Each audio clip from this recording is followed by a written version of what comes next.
मंत्र पाठ करेंगे। ओम सहनाववतु सहनौ भुनक्तु सह वीर्यं करवावहै तेजस्विनावधीतमस्तु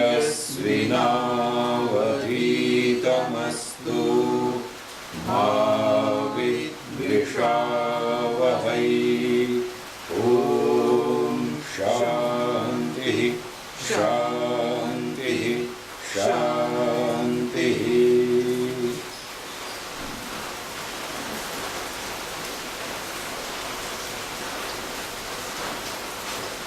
सांख्य दर्शनम प्रथमाध्याय। पहला अध्याय पढ़ेंगे ना? ठीक है।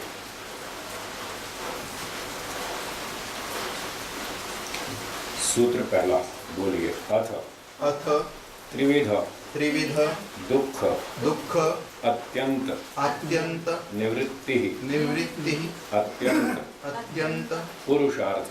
पुरुषार्थ। भाष्य। अथ शब्दो अथ शब्दो अधिकारार्थ। अधिकारार्थ। भाष्यकार कहते हैं अथ शब्द अधिकार अर्थ में है। अथ का मतलब अधिकार। अधिकार का मतलब बहुत सारे अर्थ हैं इसके। एक जो प्रमुख अर्थ है यहाँ, वो अर्थ है किसी विषय को आरंभ करना। अब एक विषय आरंभ किया जाता है और इसको पूरा बताएंगे, शुरू से आखिर तक इस विषय को पूरा बताएंगे। ये भावना अथ शब्द के अंतर्गत है, जिसका अर्थ है अधिकार। तो आगे लिखा है इदानीम। इदानीम मतलब अब हम इस विषय को आरंभ करते हैं और आगे बताएंगे। त्रिविध दुख त्रिविध दुख अत्यंत निवृत्ति अत्यंत निवृत्ति त्रिविधस्य त्रिविधस्य त्रिप्रकारस्य त्रिप्रकारस्य आध्यात्मिक आध्यात्मिक आदिभौतिक आदिभौतिक आदिदैविक आदिदैविक भेदान्वितस्य भेदान्वितस्य दुःखस्य दुःखस्य अत्यंत निवृत्तिः अत्यंत निवृत्तिः अनपरांत निवृत्तिः। अनपरांत निवृत्तिः। तो त्रिविध का अर्थ है तीन प्रकार का, त्रिप्रकार से तीन प्रकार के दुख की निवृत्ति, हट जाना। कैसा हट जाना? अत्यंत निवृत्ति, पूरी तरह से हट जाना। अत्यंत निवृत्ति को बोला अनपरांत निवृत्ति। कैसी निवृत्ति? जो कि शीघ्र समाप्त न हो। अपरांत माने समाप्त, अनपरांत मतलब जो अभी शीघ्र समाप्त नहीं होगी, लंबे समय तक निवृत्ति बनी ही रहेगी। तो मोटी भाषा में हमेशा के लिए दुख छूट जाएंगे, तीनों दुख पूरी तरह से छूट जाएंगे हमेशा के लिए। और हमेशा का मतलब मुक्ति काल तक। हाँ, बस वो सीमा रखनी है। मुक्ति काल तक तीन प्रकार के दुखों से छूट जाना, अरबों खरबों वर्षों तक दुखों से पूरी तरह छूट जाना, यह है अत्यंत निवृत्ति।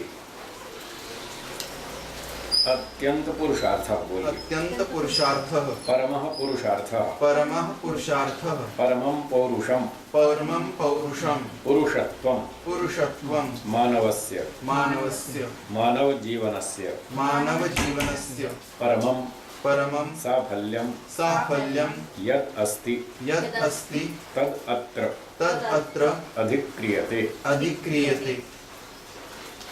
तो परमः पुरुषार्थः, ये परम पुरुषार्थ है। पुरुषार्थ मतलब पुरुष का प्रयोजन।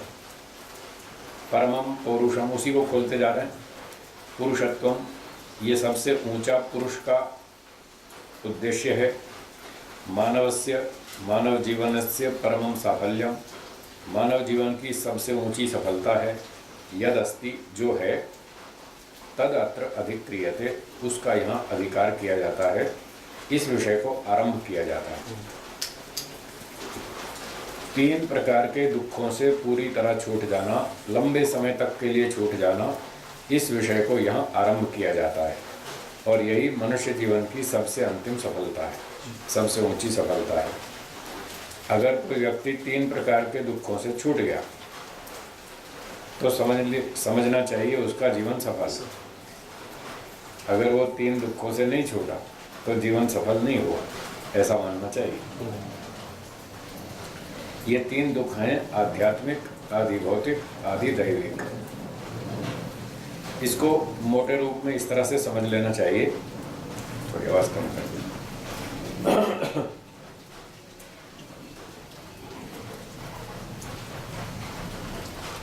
ओम ओम, ठीक है। पहला दुख है आध्यात्मिक। आध्यात्मिक का मतलब जो आत्मा पर आधारित है, आधि आत्मिक, आत्मा पर आधारित। आत्मा का अर्थ है स्वयं, सेल्फ। जो हमारे अपने कारण से हमें दुख मिल रहा है वो है आध्यात्मिक दुख। हमारी अपनी भूल चूक से, हमारी अपनी अविद्या से, हमारी अपनी गलतियों से जो दुख हमें भोगने पड़ते हैं उनका नाम आध्यात्मिक दुख। तो कोई भी मनुष्य अपूर्ण है, उसका ज्ञान अपूर्ण है, शक्ति अधूरी है, वो सर्वगुण संपन्न नहीं है, कहीं ना कहीं भूल चूक कर ही देता है। चलते फिरते, उठते बैठते कहीं पाँव लग गया, ग्लास को ग्लास गिर गया, उसमें दूध था, पानी था, लस्सी दही चाय जो भी थी सब गिर गई। चलते चलते कहीं दीवार से टकरा गया, कहीं ध्यान नहीं हुआ तो 2-4 सीढ़ी गिर गया, ऐसे उतरते चढ़ते समय। तो कहीं ना कहीं भूल चूक होती रहती है। कहीं सब्जी काटते काटते उंगली कट जाती है, कहीं शेव करते करते ब्लेड से गाल कट जाता है, कहीं ना कहीं भूल होती है। तो खाने पीने में उसको पता नहीं, उल्टा सीधा खा लिया, फिर रोगी हो गया, बुखार आ गया, कोई और रोग हो गया। ऐसे ऐसे बहुत सारे ये दुख हमको स्वयं अपनी गलती से भोगने पड़ते हैं। तो ये जितने भी दुख हमको अपनी गलती से भोगने पड़ते हैं, इन सब दुखों का नाम आध्यात्मिक दुख है। व्यापार में कोई गलत निर्णय ले लिया, बिजनेस में एक डिसीजन गलत लिया और कई लाख का नुकसान हो गया या कई हज़ार का नुकसान हो गया, ऐसे जैसा भी, तो वो सारा का सारा आध्यात्मिक दुख है। तो जो व्यक्ति संसार में जन्म लेगा वो कहीं ना कहीं तो गलती करेगा, छोटी मोटी, कोई छोटी कोई बड़ी। तो जहाँ जहाँ गलती करेगा वो सारा उसका आध्यात्मिक दुख कहलाता है। अब इसमें एक बात यह है ध्यान देने की, जो आध्यात्मिक दुख है, पीछे जब कर्म फल की बात आई थी तो बताया था कर्म करने के पश्चात उसकी 3 प्रतिक्रियाएं होती हैं। एक होता है कर्म का परिणाम, दूसरा है कर्म का प्रभाव, तीसरा है कर्म का फल। ये 3 अलग अलग चीजें हैं। तो जैसे किसी बच्चे ने पत्थर उठाया और शीशे पे दे मारा, खिड़की में पत्थर उठा के शीशे पे दे मारा, तो ये हुआ कर्म। और पत्थर कहाँ मारा? शीशे पर। तो जहाँ कर्म होगा वहीं उसका परिणाम आएगा। जिस वस्तु पर क्रिया होगी उसी पर उसकी प्रतिक्रिया होगी। तो पत्थर लगा शीशे पे, शीशा टूट गया, ये हो गया पत्थर फेंकने कर्म का परिणाम, शीशा टूट गया। अब उस सेठ को पता लगा जिसके घर का शीशा तोड़ा, उसको पता चला कि मेरा शीशा तोड़ दिया बच्चे ने, तो उसको दुख हुआ, गुस्सा भी आया। ये है बच्चे के कर्म का प्रभाव। फिर उस सेठ ने बच्चे को पकड़ा, किस बच्चे ने तोड़ा उसको पकड़ो, और पकड़ के लगाए 5-7 थप्पड़ और उससे 50 रुपये 100 रुपये जुर्माना वसूल किया। हमारा शीशा तोड़ा, निकाल पैसे। उसके पेरेंट्स से, माता पिता से दंड वसूल किया, वे हमारा शीशा लगवा के दो, क्यों तोड़ा तुमने? ये है उसका फल।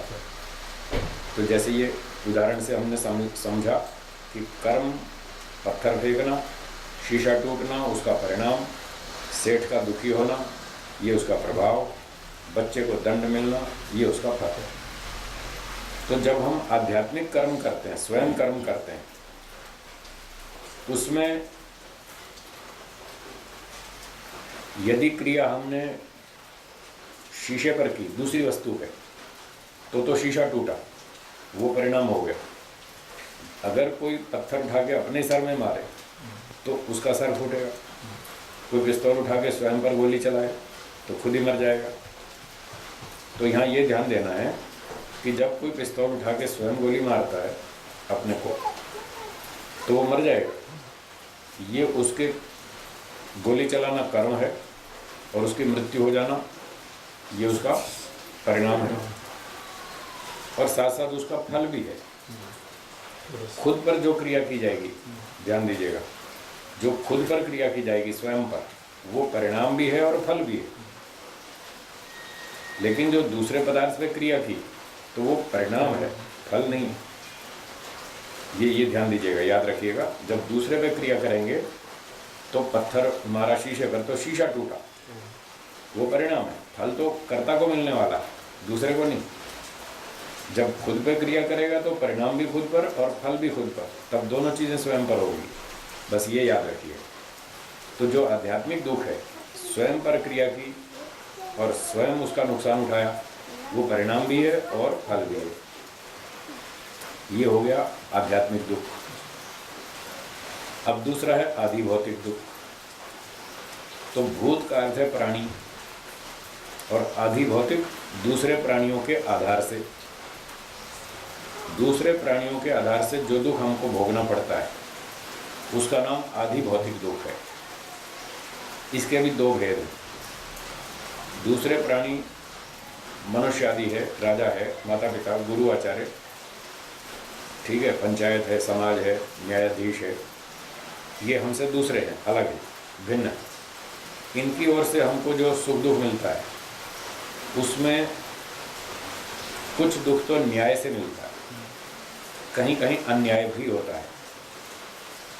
तो जब इन लोगों से हमको न्यायपूर्वक दुख मिलेगा तो वो हमारा कर्म फल होगा। एक व्यक्ति ने चोरी की और कोर्ट में केस चला, न्यायाधीश महोदय ने उसको जेल में डाल दिया, 6 महीने की जेल। उस बेचारे को दुख हुआ 6 महीना, तो ये न्याय से मिला है। उसने चोरी की इसलिए जेल हुई, नहीं करता तो नहीं होती जेल। तो जो न्याय से मिला है दुख, वो तो है कर्म का फल, उसको आदि भौतिक दुख नहीं कहेंगे। और जो अन्याय से दुख मिलेगा वो है आदि भौतिक दुख, ये ध्यान रखना है। तो दूसरे प्राणियों से हमको कहीं न्याय से भी दुख मिलता है, कहीं अन्याय से भी मिलता है। जो अन्याय से मिलने वाला दुख है वो आदि भौतिक है। जैसे चोर ने सेठ के यहाँ चोरी की, तो चोर ने जो चोरी की ये तो अन्याय से सेठ को दुख दिया, ये सेठ के लिए आदि भौतिक दुख है, दूसरे प्राणी के द्वारा उसको दुख हो। ऐसे मक्खी मच्छर काटता है, हम अपना बैठे हैं अपने घर में, बाहर से मच्छर आता है, हमारे घर में घुसता है, हमको काटता है।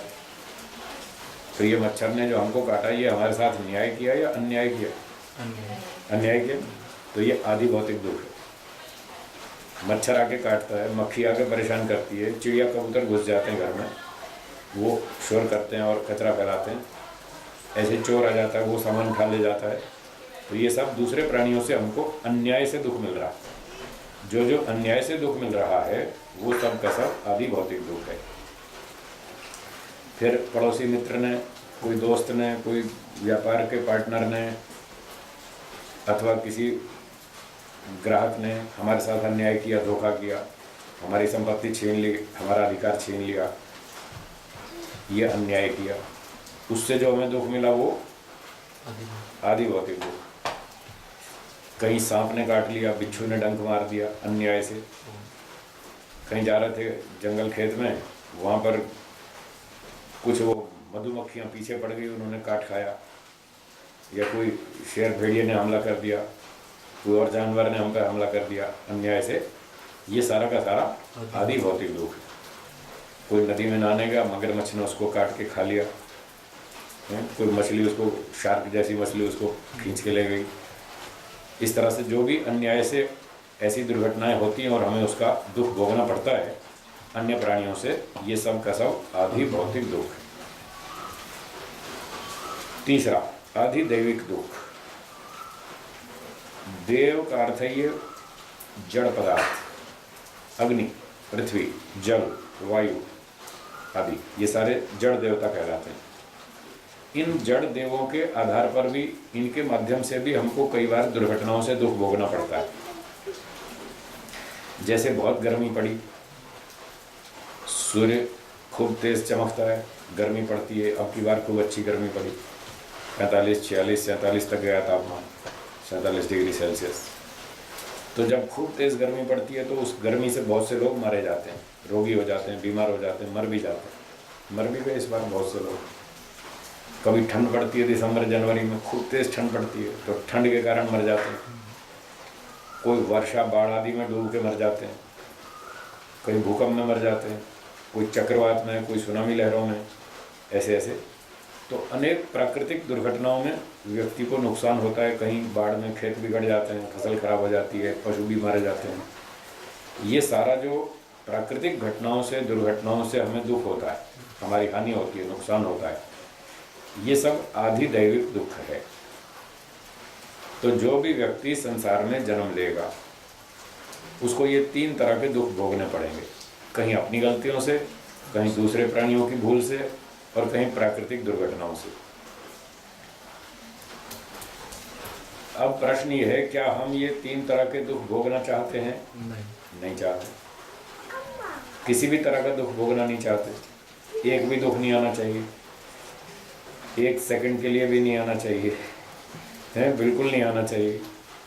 और जब तक शरीर धारण कर लिया, जन्म ले लिया, तब तक ये आएंगे। इसलिए ये सूत्र क्या कहता है, इन 3 प्रकार के दुखों से पूरी तरह छूटो। 1 सेकंड के लिए भी नहीं आना चाहिए, वहां तक हमको पहुंचना है। ये हमारे जीवन का अंतिम लक्ष्य है। दुख नहीं चाहिए बस। सुख की इतनी परवाह नहीं है। सांख्य दर्शन में कल भूमिका में बताया था, सुख मिले न मिले उसकी इतनी चिंता नहीं, पर ये दुख नहीं आना चाहिए, इस पर ज़्यादा जोर देना है। दुख नहीं आना चाहिए। दुख से बहुत घबराहट होती है। सुख मिले तो उतनी खुशी नहीं होती जितना दुख के आने से घबराहट होती है। इसलिए व्यक्ति चाहता है कि दुख नहीं आना चाहिए। तो ये पहले सूत्र का संदेश हुआ कि हम 3 प्रकार के दुखों से पूरी तरह से छूटना चाहते हैं और लंबे समय तक छूटना चाहते हैं। ये हमारे जीवन का अंतिम लक्ष्य है, पुरुष का, जीवात्मा का अंतिम प्रयोजन है, सबसे ऊंचा लक्ष्य है। ये हमको प्राप्त करना चाहिए। तो जो व्यक्ति इन 3 दुखों से छूट जाएगा पूरी तरह से, बस वही सफल है, उसी का जीवन सफल है, वही परफेक्ट है, वही कुशल व्यक्ति है। ये पहला सूत्र हुआ। ठीक है, स्पष्ट है? ओम। आगे चलें। ओम।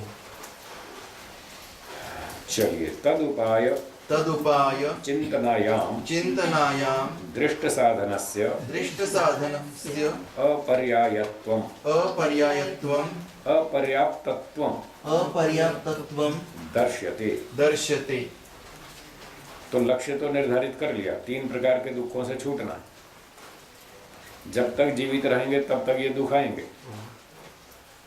और हम बिल्कुल छूटना चाहते हैं। तो इसका अर्थ ये हुआ कि जब तक शरीरधारी हैं तब तक दुख से नहीं छूट पाएंगे। कोई ना कोई दुख तो आएगा ही। ठंडी लगेगी, गर्मी लगेगी, आंधी तूफान, बाढ़, भूकंप, कुछ ना कुछ तो होगा। भूख प्यास भी लगेगी, कहीं बुखार, सर्दी, जुकाम सब कुछ होगा। कोई चलते चलते सड़क पे धक्का मुक्की करेगा, कोई ट्रेन में, कोई बस में, कहीं ना कहीं तो ऊंचा नीचा होगा ही। तो इसका एक ही उपाय है कि ये जन्म तो ले लिया, इस जन्म में तो दुख भोगना ही भोगना है। फिर भी जितना बुद्धिमत्ता से जिएंगे उतना हम दुख से बचते रहेंगे, कम से कम दुख भोगेंगे। जितनी समझदारी से काम लेंगे उतना दुख कम भोगेंगे। जितनी मूर्खता करेंगे, लापरवाही करेंगे, उतना दुख अधिक भोगना पड़ेगा।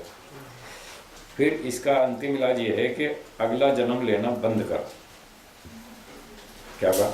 अगला जन्म लेना बंद करो। बंद करो, बस अगला जन्म बंद होगा तो ही ये 3 दुख छूटेंगे। तो हमारा लक्ष्य ये हुआ कि अगला जन्म नहीं होना चाहिए, बस इसको दिमाग में रख के चलना। सारे काम, सारी योजनाएं, सारे कार्यक्रम हमारे इस लक्ष्य को सामने रखकर होने चाहिए कि कुछ भी करो बस अगला जन्म नहीं होना चाहिए। तब हम इन 3 दुखों से छूट पाएंगे। अब ये तो लक्ष्य बन गया कि 3 दुखों से छूटना है। अब इसका उपाय क्या? तो जैसे दुख आता है तो व्यक्ति उपाय ढूंढता ही है। भूख लगी तो खाना खाएगा, प्यास लगी तो पानी पिएगा, ठंडी लगी तो गर्म कपड़े ओढ़ेगा, गर्मी लगेगी तो पंखा चलाएगा, एसी चलाएगा। फिर यात्रा करनी है, ऑफिस जाना है तो बस में, टैक्सी में, कार में, ट्रेन में, कैसे न कैसे साधन से जाएगा। तो इस प्रकार से जितने दुख आते रहते हैं, हम उन दुखों का निवारण करने के लिए कुछ ना कुछ साधन ढूंढते रहते हैं, कुछ ना कुछ उपाय करते रहते हैं। तो अब प्रश्न ये है कि तद उपाय चिंतनायाम, तदुपाय चिंतनायाम। हाँ ये पढ़ लिया, इसका अर्थ सुनिए। इसका उपाय चिंतन करते हुए 3 दुखों से पूरी तरह छूटना है। इसका उपाय सोचते सोचते दृष्ट साधनस्य, जो दृष्ट साधन है, ये भोजन, वस्त्र, मकान, मोटर, गाड़ी, सोना, चांदी, रुपया, पैसा, ये सारे दृष्ट साधन हैं जो हमें आंखों से दिख रहे हैं और हमारे आसपास में हैं। कुछ हमारे पास ही है, कुछ हम मेहनत करके कमा लेंगे। ये सारे दृष्ट साधन हैं, जड़ पदार्थ। कहते हैं दृष्ट साधनस्य अपर्याप्तत्वम, ये अपर्याप्त हैं। दृष्ट साधन असमर्थ है। दृष्ट साधन हमारी 3 दुखों से पूरी निवृत्ति नहीं करा पाएंगे। जैसे हम चाहते हैं कि करोड़ों साल तक के लिए दुख नहीं आना चाहिए, लंबे समय तक के लिए बिल्कुल नहीं आना चाहिए, एक दुख भी नहीं आना चाहिए, 1 सेकंड भी नहीं आना चाहिए। इस प्रयोजन की सिद्धि में ये भौतिक साधन असमर्थ हैं। इस बात को सूत्र में बताएंगे। दूसरा सूत्र बोलिए। न दृष्टात्, न दृष्टात् तत्सिद्धि, तत्सिद्धि निवृत्तेरपि, निवृत्तेरपि अनुवृत्ति दर्शनात्। अनुवृत्ति दर्शनात्। भाष्यम। दृष्टात् तत्सिद्धि न, दृष्टात् तत्सिद्धि न, दृष्टात् साधनात्, दृष्टात् साधनात् खलु लोके, खलु लोके प्राप्यमाणात्, प्राप्यमाणात् साधनात्, साधनात् तथा भूत, तथा भूत निवृत्ति सिद्धि निवृत्ति सिद्धि न भवति, न भवति, न भवितुम अर्हति। न भवितुम अर्हति। कहते हैं दृष्टात् साधनात्, दृष्ट साधन से, ये खीर, पूरी, हलवा, मिठाई, रोटी, दाल, सब्जी, सोना, चांदी, रुपया, पैसा, मकान, मोटर, गाड़ी, ये सारे दृष्ट साधन हैं। इन दृष्ट साधनों से खलु लोके प्राप्यमाणात् साधनात्, उसी को खोल दिया, लोक में प्राप्त होने वाले साधन से, संसार में प्राप्त होने वाले साधन से, संसार में प्राप्त होने वाले साधन से, लोके प्राप्यमाणात् साधनात्, तथा भूत निवृत्ति सिद्धि, उस प्रकार की जो दुखों की पूरी निवृत्ति है, तथा भूत, उस तरह की जैसी बताई थी कि करोड़ों साल तक के लिए सारे दुख छूट जाएं, इस प्रकार की दुख की निवृत्ति की सिद्धि न भवति, न भवितुम अर्हति, नहीं हो सकती, असंभव। तो भूख लगे तो खाना खा लो, प्यास लगे तो पानी पी लो, गर्मी लगे तो पंखा चला लो, ठंडी लगे तो रजाई ओढ़ लो। ऐसा करने से कोई सारे दुख पूरी तरह थोड़ी छूट जाएंगे। इन साधनों से ये लक्ष्य प्राप्त नहीं हो पाएगा। क्यों नहीं होगा? यतः निवृत्तेः अपि, निवृत्तेः अपि अनुवृत्ति दर्शनात्, अनुवृत्ति दर्शनात् कस्यचित् निवृत्तेरपि अनन्तरमपि अनन्तरमपि पुनः अनुवृत्तिः दृश्यते हि इत्यतः। अनुवृत्ति, यहाँ व्री छूट गया, अनुवृत्ति होना चाहिए। ऊपर भी साधना, हाँ वो साधनात् लिखा है, साधनात् होना चाहिए।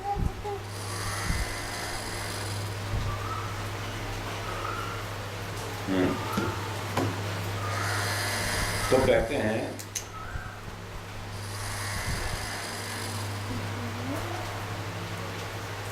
कस्यचित् निवृत्तेर अनंतरम अपि, किसी दुख के छूट जाने के पश्चात भी, जैसे भूख लगी तो खाना खा लिया तो भूख की निवृत्ति हो गई, एक दुख तो छूट गया।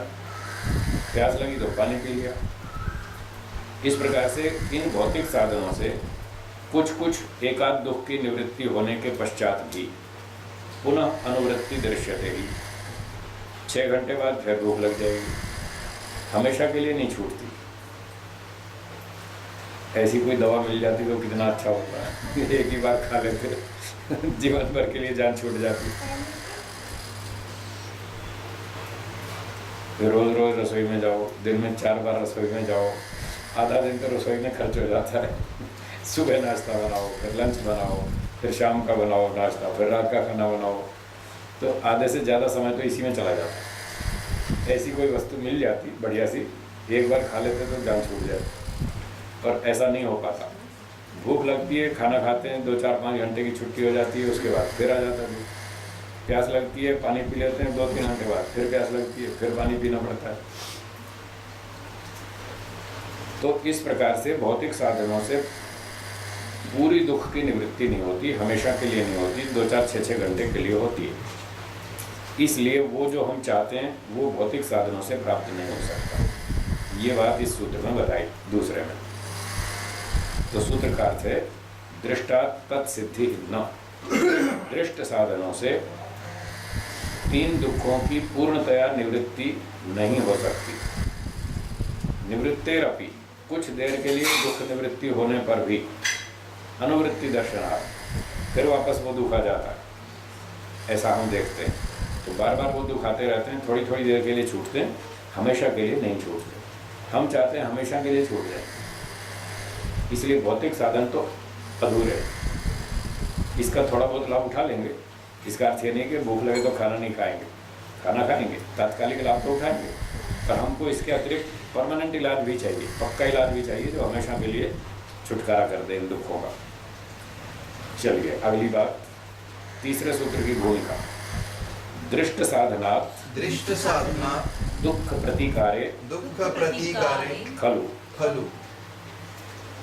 अब कहते हैं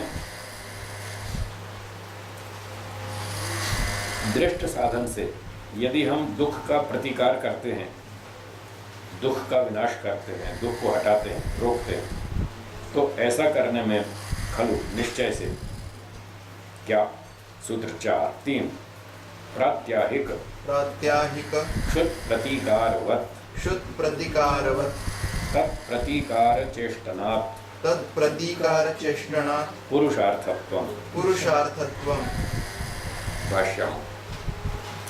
प्रात्याहिक क्षुत प्रतिकारवत्, प्रात्याहिक क्षुत प्रतिकारवत् प्रत्यहम प्रत्यहम यथा यथा क्षुत प्रतिकारो क्षुत प्रतिकारो भोजनात् भोजनात् क्रियते क्रियते तद्वत् तद्वत् प्रतिकार चेष्टनात् प्रतीकार चेष्टनात् तस्य त्रिविध दुःखस्य तस्य त्रिविध दुःखस्य प्रतीकार व्यापारात् प्रतीकार व्यापारात् पुरुषार्थत्वम् पुरुषार्थत्वम् पुरुषार्थता पुरुषार्थता भवतु भवतु न तु न तु अत्यंत पुरुषार्थता अत्यंत पुरुषार्थता इति यावत्। इति यावत्। वो कहते हैं प्रत्यहम यथा, जैसे प्रतिदिन भोजनात् क्षुत प्रतिकारो क्रियते, जैसे प्रतिदिन भोजन से हम भूख का विनाश करते हैं, एक दुख का निवारण हो गया, भूख लगी खाना खा लिया, एक दुख हट गया, प्यास लगी पानी पी लिया, वो भी हट गया। ऐसे थोड़ा थोड़ा रोज हम प्रयोग करते हैं, प्रयास करते हैं दुखों से छूटने का। तो जैसे हर रोज भोजन करके भूख के दुख से हम छूटने का प्रयास करते हैं, तद्वत् उसी तरह से तस्य त्रिविध दुःखस्य प्रतिकार व्यापारात्, उन 3 प्रकार के दुखों का प्रतिकार करने से, विरोध करने से, विनाश करने से, अलग अलग दुख आने पर अलग अलग उपाय करने से, जैसे बताया कि धूप लग रही है, गर्मी लग रही है तो छतरी लगा लेंगे, ठंडी लग रही है तो रजाई ओढ़ लेंगे, ऐसे अलग अलग उपाय करते जाएंगे। ऐसा करने से पुरुषार्थत्व, पुरुषार्थता भवतु, पुरुष का प्रयोजन तात्कालिक रूप से तो सिद्ध हो जाएगा, ये तो ठीक है, परंतु न तो अत्यंत पुरुषार्थता इति यावत्, पूरी तरह से दुखों का इलाज नहीं होगा, थोड़ी थोड़ी देर के लिए तात्कालिक रूप से होगा, तो कम से कम इतना भी आवश्यक है, इतना भी जरूरी। भूख लगने पर खाना ही नहीं मिला तो और ज़्यादा समस्या है, तो खाना तो फिर भी चाहिए, इसलिए लोग फटाफट जाते हैं दुकान पर, सामान खरीद के लाते हैं, घर में बना के खाते हैं या कहीं बाजार से ले आते हैं बना बनाया। इसीलिए मकान बनाते हैं कि ठंडी बरसात धूप गर्मी से बचाव करेंगे। इसीलिए कार खरीदते हैं, स्कूटर खरीदते हैं, बाइक खरीदते हैं, भाई चलो अपनी समस्याएं हल करेंगे। तो ये भी अच्छी बात है, इन भौतिक साधनों का प्रयोग करना चाहिए। जो समस्याएं दुख आते हैं इनका तात्कालिक उपाय करना चाहिए, ये भी प्रयोजन है, पर ये अंतिम प्रयोजन नहीं है, ये ध्यान देना। इन भौतिक साधनों से हमारा अंतिम लक्ष्य सिद्ध नहीं हो पाएगा। उसके लिए तो हमें कुछ और सोचना पड़ेगा, जिससे पक्का इलाज हो जाए, बार बार जन्म ही नहीं लेना पड़े और बार बार स्कूल नहीं जाना पड़े। अगर जन्म लिया तो फिर स्कूल जाना पड़ेगा, फिर पढ़ाई करनी पड़ेगी, फिर परीक्षा देनी पड़ेगी, वो झंझट आएगा ही बार बार। तो सूत्र 3 का अर्थ सुनिए।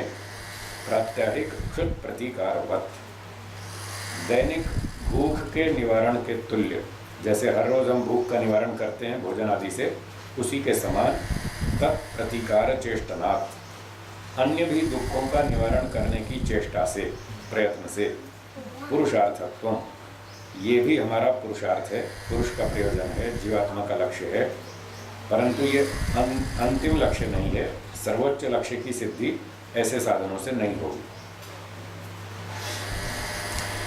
तो एक बात और ध्यान दिला दो बीच में, सांख्य में जैसे बताया था प्रकृति और पुरुष दो की चर्चा है।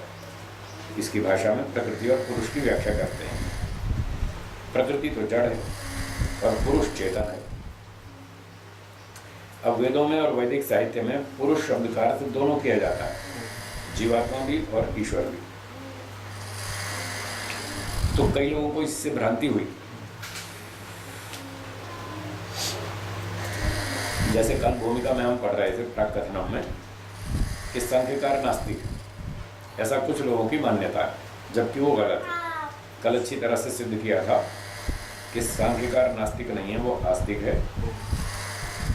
ये जो लोगों को भ्रांति हुई कि सांख्यकार नास्तिक है, इस भ्रांति का एक कारण ये भी है कि यहाँ जो पहले ही सूत्र में पुरुष का नाम आया, 3 प्रकार के दुखों से छूटना, पूरी तरह छूटना, ये पुरुष का प्रयोजन है।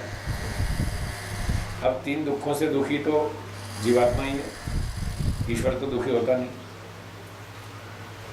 क्या होता है कभी? ईश्वर तो दुखी कभी होता नहीं।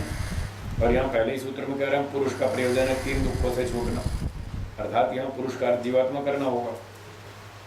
तो कई लोगों को ये भ्रांति हो गई, ये तो जीवात्मा को ही मानता है, ईश्वर को तो मानता ही नहीं।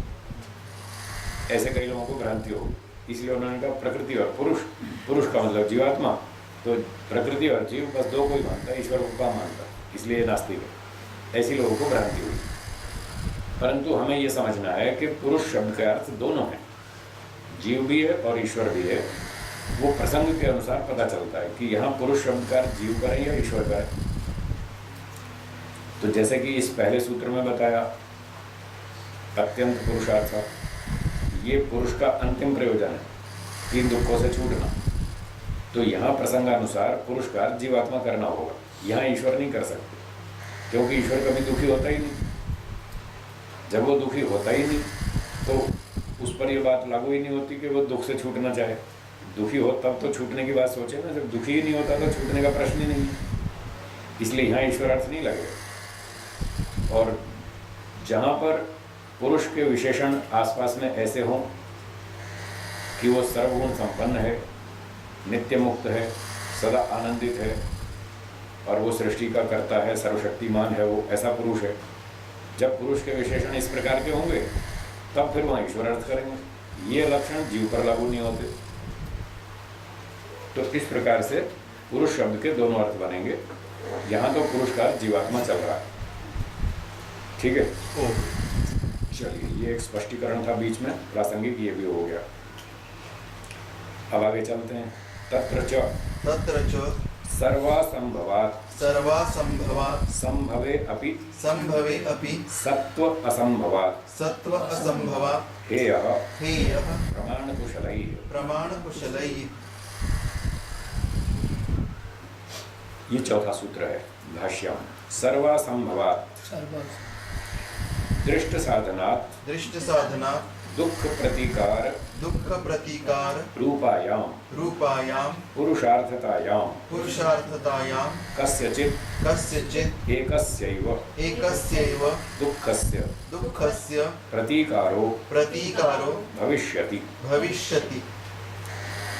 कहते हैं दृष्ट साधना, दृष्ट साधनों से, जैसे भोजन का उदाहरण लेते हैं हम। दृष्ट साधन भोजन है तो दृष्ट साधन से दुख प्रतिकार रूपायाम पुरुषार्थतायाम, दुख के विनाश रूपी पुरुषार्थता में, दुख के निवारण रूपी पुरुषार्थता में, इस प्रक्रिया में कस्यचित् एकस्यैव दुःखस्य प्रतिकारो भविष्यति। भोजन से किसी एक ही प्रकार का दुख छूटेगा।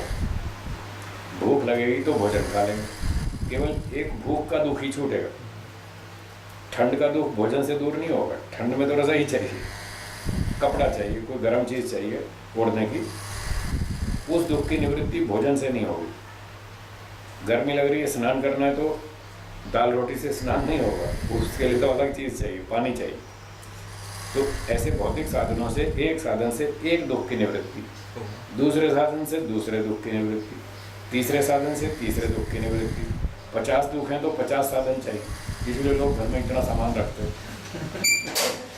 50 तरह की समस्या आएगी तो 50 साधन जुटाओ, ढेरों सामान इकट्ठा करते हैं। तो किसी एक दुख का ही प्रतिकार होगा। यतः यतः तस्मात् तस्मात् एकस्मात् एकस्मात् दृष्ट साधनात् दृष्ट साधना तत्संबद्धम तत्संबंधम एव एव दुःखम दुःखम निवर्तिष्यते। निवर्तिष्यते। नमस्ते।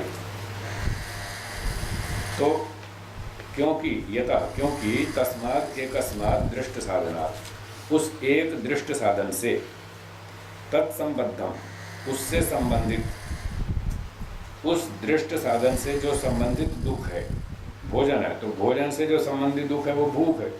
तो भोजन खाएंगे तो उससे संबंधित भूख का ही निवारण हो पाएगा। नंगापन तो भोजन से दूर नहीं होगा, उसके लिए तो कपड़ा ही चाहिए। गर्मी लगती है तो उसके लिए तो पंखा चाहिए या पानी चाहिए स्नान करने के लिए। वो रोटी से तो स्नान कर नहीं सकते क्योंकि उसका उससे संबंध नहीं है। इसलिए एक साधन का किसी एकाध दुख से संबंध है और उस साधन से उससे संबंधित दुख का ही निवारण हो पाएगा। न ही सर्व दुख नहीं सर्व दुख निवृत्ति निवृत्ति संभव। संभव। सारे दुखों की निवृत्ति एक साधन से नहीं हो पाएगी। भोजन से बस भूख ही मिटेगी और काम नहीं हो पाएंगे। तस्मात् तस्मात् संभवे अपि संभवे अपि अथ च बहुविध बहुविध दृष्ट साधन दृष्ट साधन समुदायात् समुदायात् सर्व दुख प्रतिकार प्रतिकार संभवे अपि संभवे अपि सत्व असंभवात् सत्व असंभवात् सत्वस्य सत्वस्य वास्तविक दुख प्रतिकारस्य नितांत दुख निवृत्ति रूपस्य मोक्षस्य असंभवात्। तो एक साधन से एक दुख दूर हो जाएगा, दूसरे साधन से दूसरा दूर हो जाएगा, तीसरे से तीसरा दूर हो जाएगा। 50 साधनों से 50 दुख दूर हो जाएंगे, परंतु ये सारे 50 साधन मिलकर के भी मोक्ष नहीं दिला पाएंगे, है जी। तो बहुविध दृष्ट साधन समुदायात, बहुत सारे दृष्ट साधनों के समुदाय से, 50 साधनों से सर्व दुख प्रतिकार संभव अभी, तात्कालिक रूप से उन 50 दुखों की निवृत्ति संभव होने पर भी, एक एक दुख से, एक एक साधन से एक एक दुख की निवृत्ति करते जा रहे हैं, इतना होने पर भी सत्व असंभव। तो सत्व से अर्थात जो वास्तविक दुख प्रतिकार है, पूरी तरह से दुखों से छूट जाना, अगला जन्म ही रुक जाना, अगला जन्म ही नहीं होना, जिससे कि सारे दुख रुक जाएं, सारे दुख छूट जाएं, ये नितांत दुख निवृत्ति रूप जो मोक्ष है वो असंभव, वो नहीं होगा। ऐसा होता तो धीरू भाई अंबानी का मोक्ष हो जाता, उसके पास सारे साधन थे, क्या कमी थी, हैं? उसके बेटों के पास भी कोई कमी नहीं है, खूब पैसे, मोटर गाड़ी, नौकर चाकर, हर चीज़ है उसके पास, क्या नहीं। भौतिक साधनों से अगर मोक्ष हो जाता तो बड़े बड़े सेठ मोक्ष खरीद लेते, गरीब बेचारा रह जाता, उसको कुछ भी नहीं मिल पाता। और ये संभव नहीं है। इन कितने भी साधनों से, पैसों से, संपत्ति से मोक्ष प्राप्ति असंभव। इसलिए ऋषियों ने क्या कहा, आगे देखते हैं। उक्तम ही यथा यथा परिणाम परिणाम ताप ताप संस्कार दुःखैर गुणवृत्ति विरोधाच्च दुःखमेव सर्वं विवेकिनः। योग दर्शन का सूत्र आप पढ़ चुके हैं कि संसार में परिणाम दुख, ताप दुख, संस्कार दुख और गुणवृत्ति विरोध दुख, ये 4 प्रकार के दुख होने से बुद्धिमान के विचार में, विवेकिना दृष्टौ, बुद्धिमान की दृष्टि में सर्वम दुखम है, सब जगह दुख ही दुख है। बुद्धिमान को संसार में सब जगह दुख ही दुख दिखता है। अब मैं इस वाक्य को उलट के बोलता हूँ। जिसको संसार में सब जगह दुख ही दुख दिखता है वो बुद्धिमान। अब आप देख लो, आपको सब जगह दुख दिखता है अगर दिखता है तो आप बुद्धिमान, अगर नहीं दिखता तो अभी बुद्धिमान नहीं बने। अभी तो पैसे में सुख दिखता है, अभी मोटर गाड़ी में सुख दिखता है, बंगले में सुख दिखता है, नौकर चाकर, सोना चांदी, खाना पीना, पार्टी, होटल, डांस, सब में सुख दिखता है। जब तक सुख दिख रहा है तब तक समझो अभी पूरे बुद्धिमान नहीं हुए, अभी अविद्या है, अभी समझ में नहीं आई दुनिया। अभी संसार में कहाँ कहाँ दुख है वो समझ में नहीं आया। ठीक है, प्रयोग करो, एक्सपेरिमेंट करो, धीरे धीरे समझ में आ जाएगा। जहाँ जहाँ अभी हमें सुख प्रतीत हो रहा है, प्रयोग करते रहने से, परीक्षण करते रहने से कुछ समय में हमको दुख समझ में आना शुरू हो जाएगा कि इसमें भी दुख है। इन साहब के फ़ोन की लाइट चल रही है, ज़रा ठीक करवा दीजिए। आपके फ़ोन की लाइट चल रही है, हाँ है, बंद करना नहीं आता पड़ोसी की सहायता लीजिए। जो काम नहीं आता पड़ोसी की सहायता ले और सीखो उससे कैसे बंद करें इसको। हो गई, चलिए हो गई। जो काम हमें नहीं आता वहाँ पर सीखना पड़ता है, पड़ोसी की सहायता लो और सीखो और अपनी उस समस्या को हल करो। ठीक है जी। तो बात चल रही थी, बुद्धिमान को सब जगह पर दुख ही दुख दिखता है। जिसको सब जगह दुख ही दुख दिखता है वो बुद्धिमान है। बुद्धिमान लोग दुख भोगते हैं या दुख से बचते हैं? बचते हैं। जब बुद्धिमान बन जाएंगे और समझ में आ जाएगा संसार में सब जगह दुख ही दुख है, तो क्या संसार में रहना चाहेंगे? नहीं चाहेंगे। बस यही तो बुद्धिमत्ता है। संसार लोग, बुद्धिमान लोग संसार में नहीं रहते।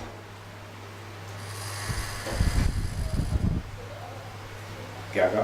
बुद्धिमान लोग संसार में नहीं रहते, ना वो रहना चाहते ना वो रहते, क्योंकि दुख भोगना बुद्धिमत्ता नहीं है। संसार में तो दुख मिलता है। तो बुद्धिमान लोग कहाँ रहते हैं? मोक्ष में, यहाँ नहीं रहते।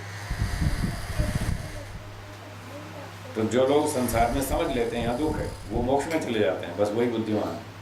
आपको भी बनना है, मुझे भी बनना है, सबको बनना है, सबको बुद्धिमान बनना है, सबको दुख से छूटना है। उसका एक ही रास्ता है, संसार में जन्म लेना बंद करो, यही उपाय। तो बुद्धिमान को सब जगह दुख ही दुख दिखता है। तस्मात् प्रमाण कुशलैः हेय प्रकृष्टम मीयते येन तत्प्रमाणम समतोलनम तत्र कुशलैः समतोलन कुशलैः दूरदर्शिभिः विवेकिभिः स एष दृष्ट साधन गणात् दुख प्रतिकारः त्याज्यो न आदरणीय। तो बुद्धिमानों को सब जगह दुख ही दुख दिखता है और उन्होंने सारा परीक्षण करके देख लिया कि एक साधन से एक दुख हटेगा, 10 साधन से 10 दुख हटेंगे, 50 साधनों से 50 दुख हटेंगे, मोक्ष तो हो नहीं पाएगा। और हमको चाहिए मोक्ष, क्योंकि यहाँ संसार में दुख मिलते हैं, इसलिए हम यहाँ रहना नहीं चाहते। और इनसे जब वो प्रयोजन सिद्ध होता नहीं तो वो कहते हैं छोड़ो। आपको लग रही भूख और एक व्यक्ति आपके सामने कंबल रजाई ला के रख दे तो उससे भूख मिटेगी क्या? नहीं मिटेगी ना। तो आप क्या करेंगे? आप उसको हटा देंगे, है साइड में रख, इससे कोई भूख मिटती है क्या? खाना लाओ, खाना लाओ। खाने से भूख मिटती, कंबल रजाई से थोड़ी मिटती। तो आप उसको छोड़ देंगे। तो हम जो पूरी तरह दुख निवृत्ति चाहते हैं वो इन भौतिक साधनों से नहीं होती, इसलिए बुद्धिमान लोग इनको साइड में रखते हैं। क्या छोड़ो इनसे पूरी मुक्ति नहीं होने वाली, हमको मुक्ति चाहिए, उसका उपाय ढूंढेंगे, उसका साधन ढूंढेंगे जिससे मुक्ति हो गई। हमको जन्म नहीं लेना है, हमको समझ में आ गया दुख से छूटना बुद्धिमत्ता है। तो मोक्ष में व्यक्ति दुख से छूटता है, इसलिए मोक्ष में रहना बुद्धिमत्ता है, संसार में रहना बुद्धिमत्ता नहीं। पता नहीं लोगों को कब समझ में आएगा। जब समझ में आएगा तभी मोक्ष की बात सोचेंगे, छूटने की बात तभी सोचेंगे जब यहाँ दुख समझ में आएगा। तो ऋषि लोग कहते हैं परीक्षण करो संसार का और जानो कि यहाँ दुख ही दुख है। तस्मात् कहते हैं इसलिए प्रमाण कुशलई प्रकृष्टम मीयते ये न तत् प्रमाणम। प्रमाण उसको कहते हैं जिससे अच्छी प्रकार से मापतोल की जाए, किसी वस्तु का स्वरूप ठीक ठीक जाना जाए अच्छी प्रकार से, उसको प्रमाण कहते हैं। जैसे आपको किसी वस्तु का भार तोलना है, भाई इसमें कितना भार है, तो कैसे तोलेंगे? तराजू से। वो तराजू पे रखेंगे, इधर बाट रखेंगे, पता लग जाएगा कितना भार है। तो वो तराजू जो है प्रमाण है। भार के तोलने के मामले में तराजू प्रमाण है। किसी चीज़ की लंबाई नापनी, कितना लंबा कितना लंबा, तो उसके लिए मीटर जो है वो उसका प्रमाण है। तो प्रमाण उसका नाम है जिस साधन से किसी वस्तु की जानकारी ठीक ठीक प्राप्त की जाए, उसका नाम है प्रमाण। तत्प्रमाणम समतोलनम। तो प्रमाण को कहेंगे समतोलन, अच्छी प्रकार से नापतोल करने का साधन। तत्र कुशलई, उस प्रमाण के अंदर जो कुशल हैं, एक्सपर्ट हैं, मापतोल करने में बड़े एक्सपर्ट हैं, वो हैं प्रमाण कुशल मनुष्य। और वो है ऋषि लोग, बुद्धिमान लोग, जो मापतोल करते हैं हर चीज़ की, हर चीज़ का परीक्षण करते हैं और बताते हैं ये चीज़ ऐसी है, ये चीज़ ऐसी है। इस प्रकार से समतोलन कुशलई है। नापतोल करने में जो एक्सपर्ट लोग हैं उन ऋषियों के द्वारा दूरदर्शी भी, विवेकी भी, दूर तक देखने वाले बुद्धिमानों के द्वारा, विवेकियों के द्वारा, तत्वज्ञानियों के द्वारा स एषः दृष्ट साधन गणा, वह यह है दृष्ट साधन समुदाय से, गण माने समुदाय। हाँ, ढेरों 50 साधन इकट्ठे कर लिए और इन 50 साधनों से मुक्ति प्राप्त करने का जो रास्ता है वो दुख प्रतिकार त्याज्यो न आदरणीय। वो कहते हैं इससे हमारा मोक्ष होने वाला नहीं, इसलिए इसको छोड़ो।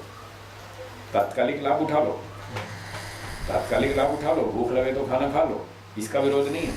प्यास लगे तो पानी पी लो, यात्रा करनी हो तो गाड़ी का इस्तेमाल कर लो, कार, बस, ट्रेन, हवाई जहाज जो भी, उसका उपयोग कर लो। पर इससे मोक्ष की प्राप्ति मत सोचो, ये नहीं हो पाएगी। इसको मोक्ष का उपाय मत समझो, असंभव। ये ऋषियों ने हमको बताया। अब सूत्रार्थ देखिए इसका, चौथे सूत्र का। सर्व असंभवा, एक साधन से सारे दुख दूर होना असंभव। एक साधन से एक ही दुख दूर होगा। संभव है अभी 50 साधनों से 50 दुख दूर होना संभव होने पर भी, 50 साधनों से 50 दुख दूर हो जाएंगे तब भी इन 50 साधनों से सबको असंभव है, मोक्ष नहीं हो पाएगा। इस कारण से प्रमाण कुशल ही है। प्रमाणों में जो कुशल बुद्धिमान ऋषि मुनि लोग हैं उन्होंने ये बताया कि इन भौतिक साधनों से मोक्ष प्राप्ति हेय है, नहीं हो सकती, असंभव। इसलिए मोक्ष के लिए तो कोई और ही रास्ता ढूंढो जिससे मोक्ष हो पाए। सूत्र 5। अपरम च उत्कर्षादपि मोक्षस्य सर्वोत्कर्ष श्रुते। और अगली बात कहते हैं, चलो भाई ठीक है, रोटी कपड़े मकान से तो कोई मोक्ष होने वाला नहीं है, एक बात समझ में आई। और भी कुछ दूसरे साधन है, जैसे शास्त्रों में लिखा यज्ञ करो, है स्वर्ग कामो यजेत, स्वर्ग की कामना वाला व्यक्ति यज्ञ करे। ग्राम कामो यजेत, जो गांव का सरपंच बनना चाहता है, नेता बनना चाहता है, वो भी यज्ञ करे, आदि आदि। इस प्रकार के भी कुछ बातें बता रखी हैं, तो उसके बारे में चर्चा करेंगे। सूत्र 5 पढ़ लिया? नहीं पढ़ा? उत्कर्षादपि उत्कर्षादपि मोक्षस्य मोक्षस्य सर्वोत्कर्ष सर्वोत्कर्ष श्रुते। श्रुते। भाष्यम् उत्कर्षादपि उत्कर्षादपि शास्त्र विहित शास्त्रविहित यज्ञादि यज्ञादि दृष्ट साधन दृष्ट साधन अनुष्ठानात् अनुष्ठानात् भवतु भवतु उत्कर्षः। उत्कर्षः। तो कहा भाई चलो एक तो खाना पीना ये मोटे मोटे साधन है, दृष्ट साधन है, एक और प्रकार के भी दृष्ट साधन है, वो यज्ञ करना, दान देना, सेवा करना, परोपकार करना आदि आदि ऐसे ऐसे और भी अच्छे अच्छे साधन हैं। तो शास्त्र में विहित बताए गए यज्ञ आदि, जो यज्ञ करना, दान देना आदि आदि दृष्ट साधन है। इन दृष्ट साधनों के अनुष्ठान से, आचरण करने से भवतु उत्कर्षः, इससे भी उन्नति होती है। वो भी अच्छे काम है, करने चाहिए, ठीक है। सेवा, परोपकार, दान, दया, ये भी अच्छे काम, इनसे भी उन्नति होती है, इससे भी सुख मिलता है।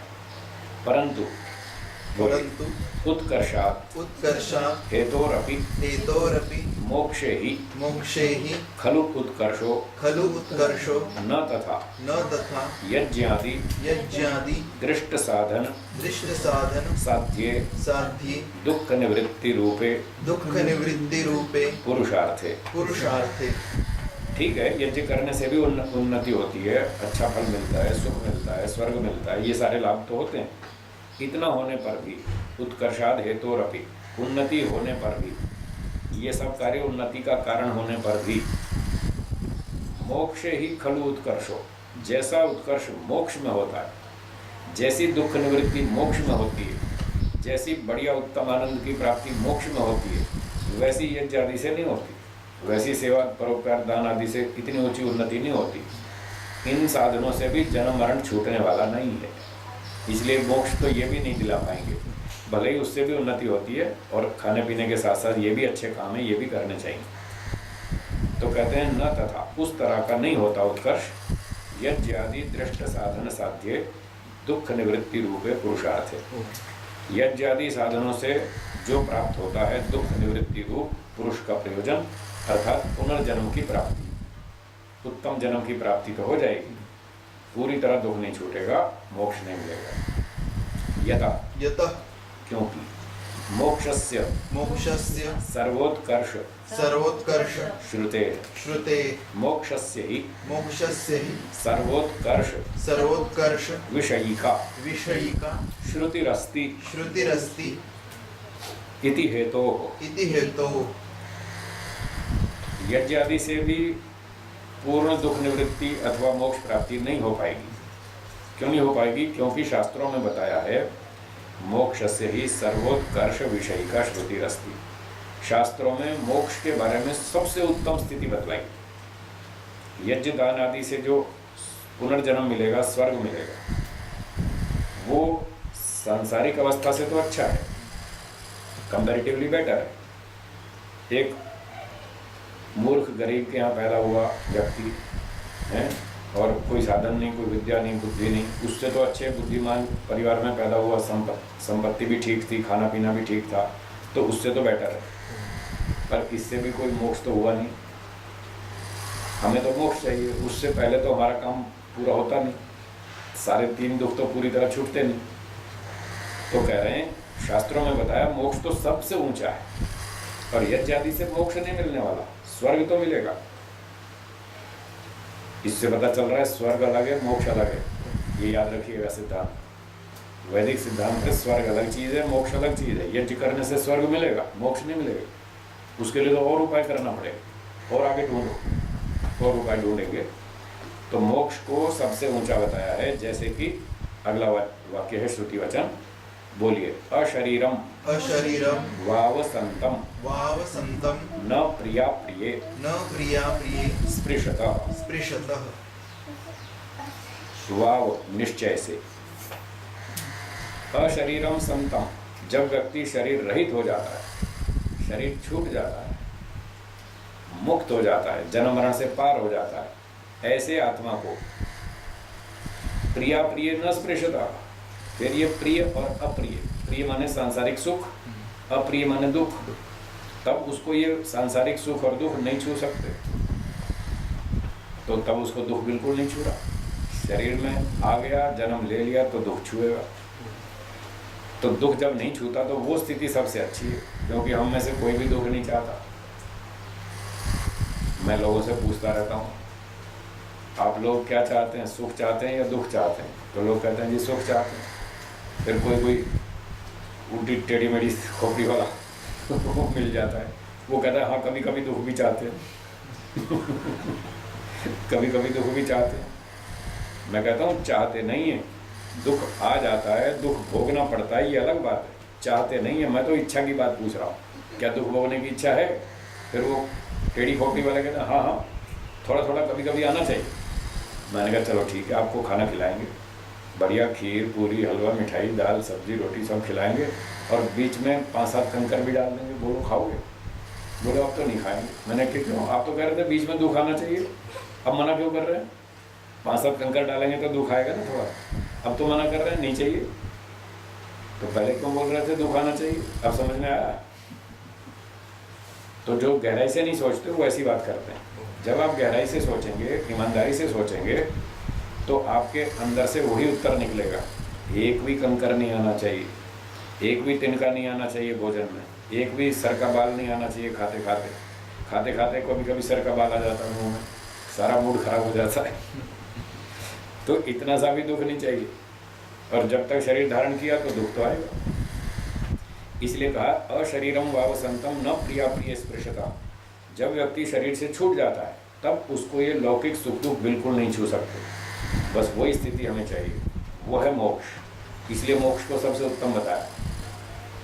एषा अस्य परमा गति एषा अस्य परमा संपत्। ये दूसरे उपनिषद में बताया कि यही इसकी परम गति है, यही इसकी परम संपत्ति है, सारे दुखों से छूटना। मोक्ष यही सबसे ऊंची अवस्था है। तो जीवात्मा उन्नति चाहता है। आज तो उन्नति के मापदंड ही बदल गए। जिसके पास अच्छी डिग्री है, बढ़िया कॉलेज की डिग्री है और अच्छी नौकरी है, कोई अच्छे बैंक में सर्विस करता है या कोई कंपनी में सर्विस करता है, 20-25-30 लाख का पैकेज है साल भर का, तो बस कहते हैं हाँ साहब ये तो बहुत प्रोग्रेस किया है, किसी ने बहुत उन्नति कर गया। कोई अच्छा बंगला खरीद लिया, कोई कार खरीद ली, इसी को लोग उन्नति मानते। ऋषि लोग इसको उन्नति नहीं मानते। वो कहते हैं दुख से पूरी तरह छूटो, वही सबसे ऊंची अवस्था है। ये सब करके हम दुख से पूरी तरह नहीं छूट पाएंगे। फिर चाहे आप M.Tech करो, चाहे MBA करो, चाहे CA करो, चाहे कुछ भी करो, ये सारे दुख छूटने वाले नहीं। तस्मात् दुख अत्यंत निवृत्ति रूपाय मोक्षाय तदेतत् यज्ञादि दृष्ट साधनम उपादेयम न। इसलिए अत्यंत दुख निवृत्ति रूप मोक्ष की प्राप्ति के लिए, मोक्ष प्राप्ति के लिए तदेतत् यज्ञादि दृष्ट साधनम, जो यज्ञादि दृष्ट साधन है ये भी दृष्ट साधन। इससे भी बस अगला ही जन्म अच्छा मिलेगा, अच्छे माता पिता मिल जाएंगे, अच्छा घर मिल जाएगा, थोड़ी संपत्ति मिल जाएगी। मोक्ष तो नहीं होने वाला, इससे भी मोक्ष नहीं होगा। इसलिए मोक्ष प्राप्ति के उद्देश्य से यज्ञादि साधन को अपनाना भी ठीक नहीं है। स्वर्ग के लिए अपना लो, मोक्ष के लिए और कोई रास्ता ढूंढो। किंतु यम नियम आदि अष्टांग योग अनुष्ठानम अदृष्ट साधनम उपादेयम। इसलिए वही बात आएगी, घूम फिर के अष्टांग योग पे आना पड़ेगा। ये सारे शास्त्र सब कुछ बता के लास्ट में वहीं ले आएंगे, चलो योगाभ्यास करो, अष्टांग योग का पालन करो, दूसरा कोई ऑप्शन नहीं है, कोई विकल्प नहीं है, यही एक साधन है। और ये अदृष्ट साधन है, ये दृष्ट साधन नहीं है, ये आध्यात्मिक साधन है। ये भौतिक साधन है, खाना पीना यज्ञ आदि, और ये अदृष्ट साधन है। तो सार ये हुआ कि यम नियम आदि अष्टांग योग का अनुष्ठान करना ही, जो कि अदृष्ट साधन है, मोक्ष के लिए इसी को ग्रहण करना चाहिए, उपादेयम ग्रहण करना चाहिए। सूत्रार्थ सुनिए। उत्कर्षादपि, यद्यपि यज्ञ आदि करने से स्वर्ग मिलेगा और स्वर्ग अन्य स्थितियों की अपेक्षा ऊंचा है, अच्छा है, बढ़िया है, ये सब ठीक है। इतना होने पर भी वो मोक्ष प्राप्ति के लिए समर्थ नहीं है। क्योंकि मोक्षस्य सर्वोत्कर्ष श्रुते, मोक्ष अवस्था जो है वो शास्त्रों में बताई है ये सबसे ऊंची, और सबसे ऊंची स्थिति यज्ञ से नहीं मिलने वाली। इसलिए कोई और रास्ता ढूंढो, अष्टांग योग, जिससे हमारा मोक्ष हो पाए। ये हो गया 5वां सूत्र। अब 6ठे सूत्र की भूमिका। भवतु भवतु मोक्षस्य मोक्षस्य सर्वोत्कृष्टत्वम्। सर्वोत्कृष्टत्वम्। भूमिका में एक बात कहते हैं, चलो ठीक है, मोक्ष सबसे उत्कृष्ट है, शास्त्रों में बताया है, हमको समझ में आ गया, हमने स्वीकार कर लिया, मोक्ष सबसे उत्तम है, सब दुखों से छूटना चाहिए, यही हमारा अंतिम लक्ष्य है। मोक्षो भविष्यति ही मोक्षो भविष्यति ही बद्धस्य। बद्धस्य। मोक्ष होगा बद्ध का, छूटेगा तो वही जो बंधन में जो बंधन में वही तो छूटेगा। बद्धस्य तर्हि बद्धस्य तर्हि बद्धस्य मोक्षे। बद्धस्य मोक्षे। तो जो जीवात्मा बद्ध है, बंधन में है, उसका मोक्ष होने में, बद्ध जीवात्मा का मोक्ष होने में, 6ठा सूत्र बोलिए, अविशेषश्च। अविशेषश्च उभयोः। उभयोः। भाष्यम उभयोः। उभयोः।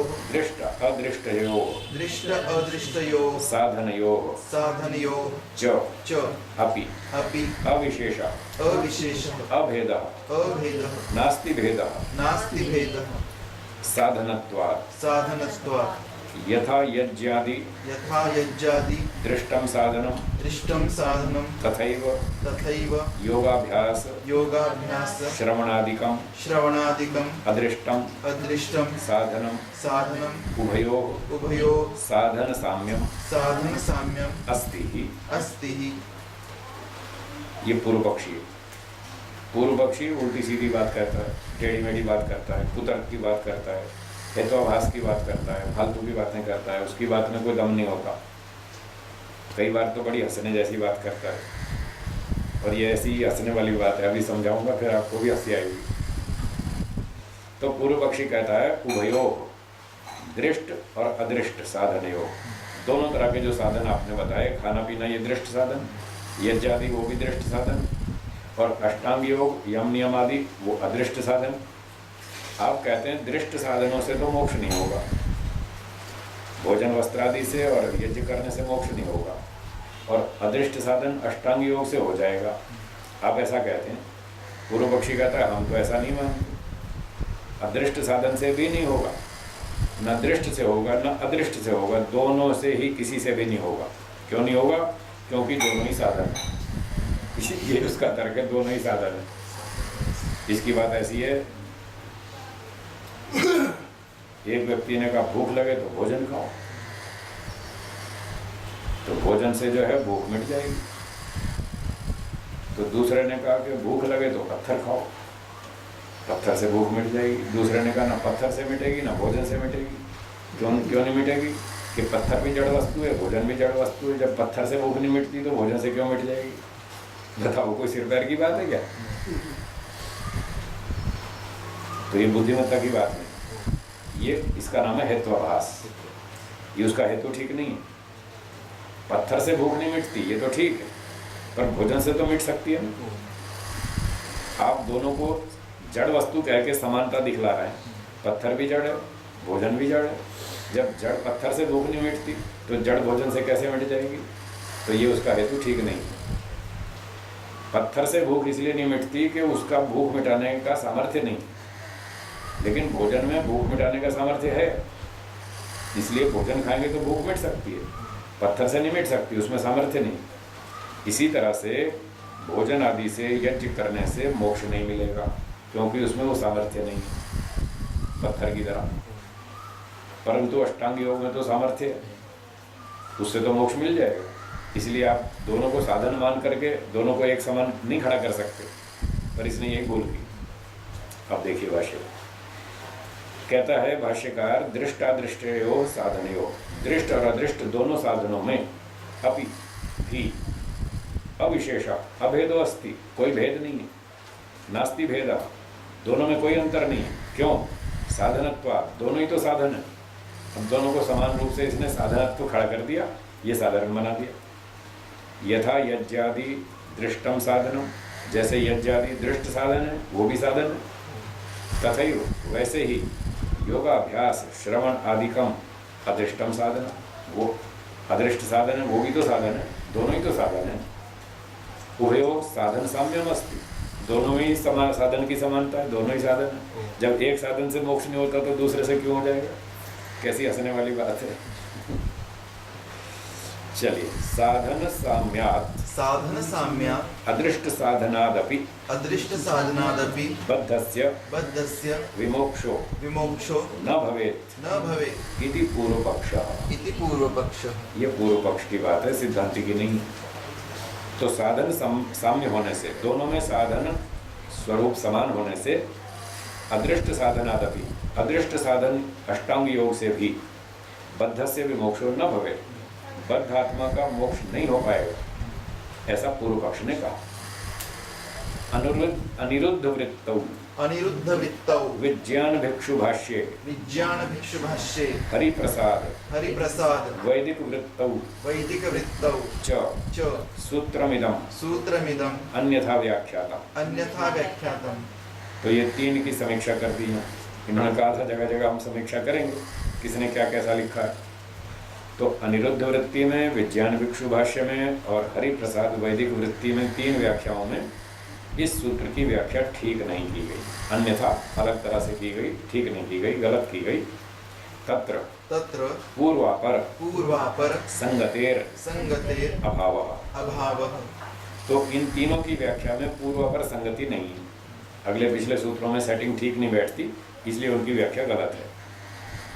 अस्मद्भाष्ये पूर्वापर संगत्यम प्रत्यक्षम।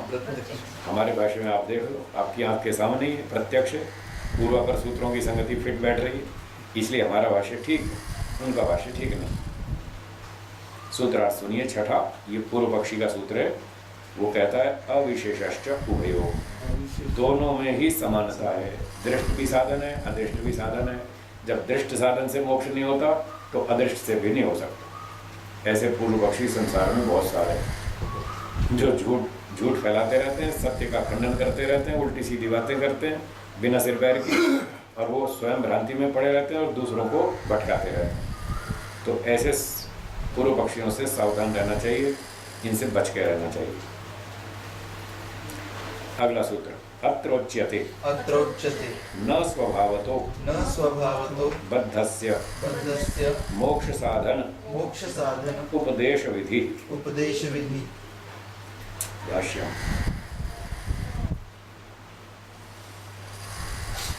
स्वभावतः बद्धस्य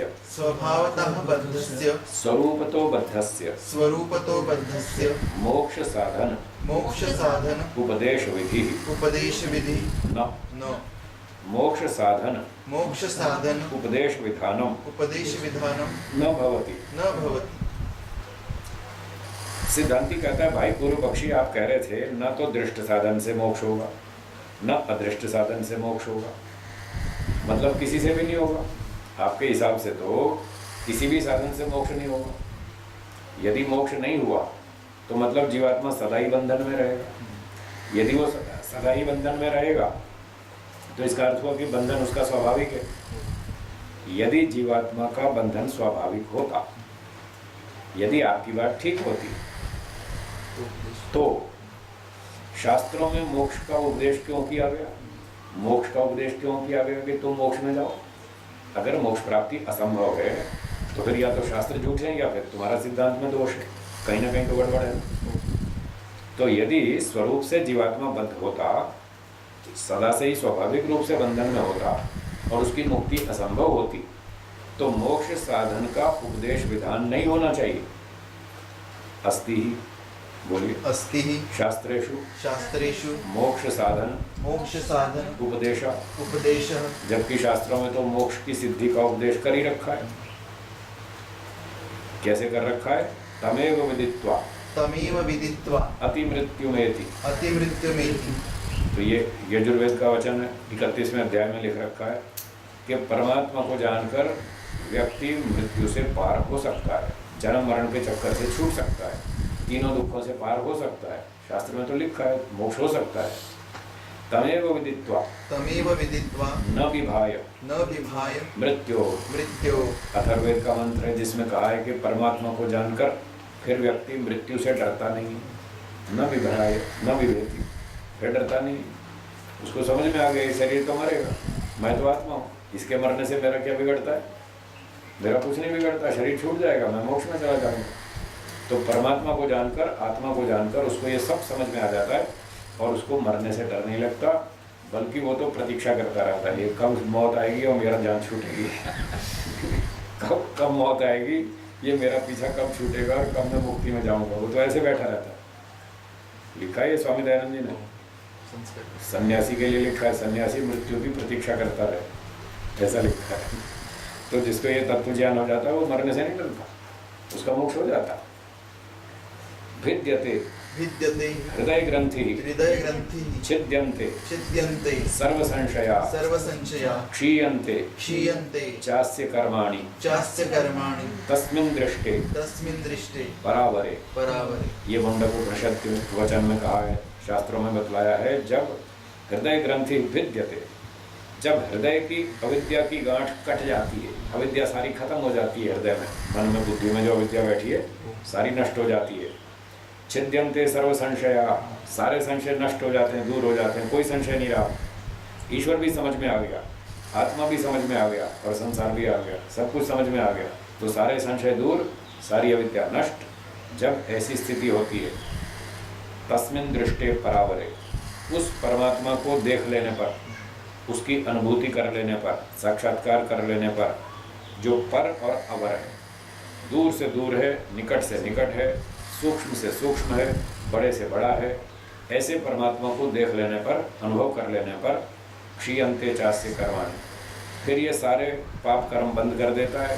कोई बुरा काम नहीं करता, कोई सकाम कर्म नहीं करता, सारे कर्म इसके छूट छाट जाते हैं और इसकी मुक्ति हो जाती है। तो देखो मुक्ति का उपदेश है तो सही, फिर तुम क्यों कहते हो कि मुक्ति नहीं हो सकती? बिल्कुल उपदेश है। और भी है आगे, भूतेषु भूतेषु भूतेषु भूतेषु विचिन्त्य विचिन्त्य धीराः धीराः प्रेत्य प्रेत्य अस्मात् लोकात् लोकात् अमृता भवन्ति। अमृता भवन्ति। देखो अमृता भवन्ति लिखा है, अमृत हो जाते हैं, मरने से छूट जाते हैं, मुक्त हो जाते हैं, आनंदित हो जाते हैं, बार बार नहीं मरते, बार बार जन्म नहीं लेते। भूतेषु भूतेषु, हर एक एक वस्तु में, जड़ चेतन सभी वस्तुओं में, विचिन्त्य परमात्मा का चिंतन करके, उसका अस्तित्व स्वीकार करके, सर्वव्यापक स्वीकार करते हुए, ईश्वर की उपासना करके, धीरा ध्यान करने वाले लोग जो परमात्मा का ध्यान करते हैं, समाधि लगाते हैं, अस्मात् लोकात् प्रेत्य, इस संसार से मरने के बाद अमृता भवन्ति, वो अमृत हो जाते हैं, मोक्ष में चले जाते हैं, फिर उनका जन्म नहीं होता और वो बार बार मरते नहीं। तो मोक्ष तो लिखा है। तस्मात् यदुक्तम उभयोः दृष्ट अदृष्टयोः साधनयोः अविशेषो न बद्धस्य जीवात्मनो अदृष्ट साधना योगाभ्यास श्रवणादि अनुष्ठानादपि मोक्षो न भविष्यति इति न युक्तम। तो इसलिए यदुक्तम, जो आपने अभी कहा था पिछले सूत्र में, उभयो दोनों का, दृष्ट और अदृष्ट साधनों का, अविशेषा दोनों में समानता है, क्योंकि दोनों ही साधन हैं, दोनों ही बराबर हैं। जब दृष्ट साधन से मोक्ष नहीं होता तो अदृष्ट से भी नहीं होगा। ऐसा जो अभी अभी आपने कहा था, एक मिनट पंक्ति पूरी कर लूं, है जी। तो अविशेषो न बद्धस्य जीवात्मनो अदृष्ट साधनात्, इस बद्ध जीवात्मा का अदृष्ट साधन से, योगाभ्यास आदि श्रवण आदि अनुष्ठान करने से भी मोक्ष नहीं होगा। इति न युक्तम, आपकी ये बात ठीक नहीं है। शास्त्र में लिखा है कि उसका मोक्ष हो सकता है। अगर हो सकता है तो कोई ना कोई साधन भी होगा, कोई ना कोई उपाय तो होगा। बिना साधन के तो कोई साध्य की सिद्धि होती नहीं, कोई लक्ष्य प्राप्त होता नहीं, कोई ना कोई उपाय तो होगा। इसलिए दृष्ट साधन उपाय नहीं है, अदृष्ट साधन जरूर है। अब बोलिए क्या पूछ रहे थे आप? अविशेष होना चाहिए ना। हाँ, अविशेषो है ना, साधन योर विशेषो। विशेषो न, इन न को यहाँ जोड़ेंगे। अच्छा। दृष्टा दृष्टियो साधनयोर विशेषो न पे कॉमा लगाएंगे। तो ये विशेषता नहीं है ऐसा आपने कहा था, भिन्नता नहीं है, अर्थात दोनों में समानता है, ऐसा जो आपने कहा था वो ठीक नहीं, न योगता, वो उचित नहीं। यतो जीवात्मा न स्वभावतो बद्ध किंतु निमित्ततो बद्ध खलु सः। क्योंकि जीवात्मा स्वभाव से बंधन में नहीं है, अनादिकाल से बंधन में हो ऐसी बात नहीं है। यदि अनादिकाल से बंधन में होता फिर तो ठीक है, हम मान लेते इसका मोक्ष नहीं हो सकता, फिर ऐसी स्थिति में फिर उपदेश नहीं होना चाहिए। अगर स्वभाव से बंधन में होता तो उपदेश नहीं होना चाहिए कि तुम जाओ मोक्ष में। यहाँ तो कितने शास्त्रों में लिखा है कि मोक्ष में जाओ, आपका मोक्ष हो जाएगा। तो इससे सार क्या निकला कि जीवात्मा स्वभाव से बद्ध नहीं है, किंतु निमित्त तो बद्धा खलु सः। वो जीवात्मा निमित्त से बंधा है, कोई कारण है बंधन का। आज वो कारण है इसलिए हम बंधन में आ गए, कल हम मुक्ति का वो कारण ढूंढ लेंगे तो हमारी मुक्ति भी हो जाएगी। इस तरह से मुक्ति हो जाएगी, जरूर होगी। तथा भूतम बंधन निमित्तम अपनेतुम योगाभ्यासादि अदृष्ट साधनम समर्थम। तो जो बंधन का कारण है अविद्या, वो आगे चलकर बताएंगे, जो भी कारण है अविद्या आदि बंधन का, उस तथा भूतम उस तरह के बंधन निमित्तम बंधन के कारण को अपने तुम दूर करने के लिए योगाभ्यास आदि अदृष्ट साधन समर्थम। ये योगाभ्यास आदि जो अदृष्ट साधन है ये बंधन के कारण का विनाश करने में समर्थ है। इसलिए दोनों साधन बराबर नहीं है, एक जैसा मत कहो, हमारा कथन गलत। ये अभिप्राय हुआ सिद्धांति। सूत्र 7 का अर्थ सुनिए। न स्वभावतो बद्धस्य मोक्ष साधनोपदेश विधि। यदि जीवात्मा स्वभाव से बद्ध होता तो स्वभाव से अनादिकाल से बद्ध जीवात्मा के मोक्ष साधन का उपदेश विधान नहीं होता, जबकि है। इससे सिद्ध हुआ कि उसका मोक्ष हो जाएगा और उसके मोक्ष का कोई उपाय भी होगा, कोई ना कोई साधन भी होगा। वो साधन अष्टांग योग ही है और कोई नहीं। एक सूत्र और पढ़िए 8वां। स्वभावतो बद्धस्य मोक्ष साधन उपदेश विधौ कहानी। अड़ियल होते हैं पूर्व पक्षी, वो अपनी बात पे अड़ा ही हुआ है। वो कहता है इसमें क्या नुकसान है, मान लो स्वभाव तो बद्धस्य, जीवात्मा को स्वभाव से बद्ध मान लो, वो अनादिकाल से बंधन में, आज तक कभी उसकी मुक्ति हुई ही नहीं। ऐसे बहुत सारे लोग मिलते हैं, कहते साहब किसी ने देखा अगला जन्म, किसी ने देखी मुक्ति, कौन गया मुक्ति में, कोई आके बताता तो है नहीं कि हाँ मेरी मुक्ति हुई थी, फिर क्यों माने मुक्ति हुई थी, कोई आके बोलता तो है नहीं। इसलिए जीवात्मा की सदा से बद्धावस्था ही माननी चाहिए। ऐसे पूर्व पक्षियों के संदेश को ये कह रहे हैं, स्वभाव तो बद्धस्य मोक्ष साधन उपदेश विधौ कहानी। एक तरफ हम ये भी मान लेते हैं कि जीवात्मा स्वभाव से बंधन में है, और दूसरी बार ये भी मान लेते हैं कि शास्त्र में उसका उपदेश कर रखा है कि तुम मुक्ति में जाओ। दोनों बातें मान लेते हैं, इसमें क्या नुकसान। तो अत्रोच्यते, तो इस पूर्व पक्षी के कथन पर यह सिद्धांति उत्तर देता है। स्वभावस्य अनपायित्वात् अननुष्ठान लक्षणम अप्रामाण्यम। बहुत बढ़िया सूत्र है, साइंस की बात है, एक यूनिवर्सल लॉ है, इसको याद रखेंगे। भाष्य पढ़िए। स्वभावस्य अनपायित्वात् स्वभावो भवति अनपायी। अपाय माने हट जाना, दूर हो जाना। अनपायी दूर नहीं होने वाला, जो कभी हटता नहीं। तो कहते हैं स्वभावो भवति अनपायी, स्वभाव कभी हटता नहीं है। गर्मी अग्नि का स्वभाव है, क्या गर्मी अग्नि को छोड़ देगी? नहीं छोड़ेगी। बस जो गुण किसी द्रव्य को कभी छोड़ता नहीं वो उसका स्वभाव है। तो स्वभाव कभी द्रव्य को नहीं छोड़ता, जो छोड़ देता है वो स्वभाव नहीं होता, वो नैमित्तिक होता है, किसी कारण से आ गया, किसी कारण से चला जाएगा।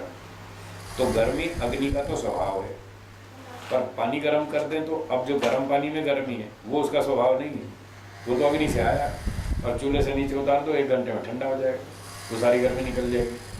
इसलिए गर्मी को अग्नि का स्वभाव मान सकते हैं, जल का स्वभाव नहीं मान सकते, वो नैमित्तिक है। तो कहते हैं स्वभाव कभी छूटता नहीं।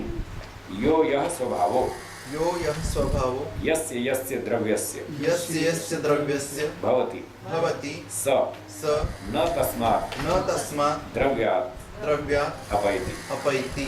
जो जो स्वभाव जिस जिस द्रव्य का होता है वो उस द्रव्य को कभी छोड़ता नहीं। जैसे आपने उदाहरण सुन लिया, न ही तत् न हि तत् द्रव्यम द्रव्यं परित्यजति वा परित्यजति वा स्वभावस्य स्वभावस्य यावत् द्रव्य यावत् द्रव्य भावित्वा। भावित्वा।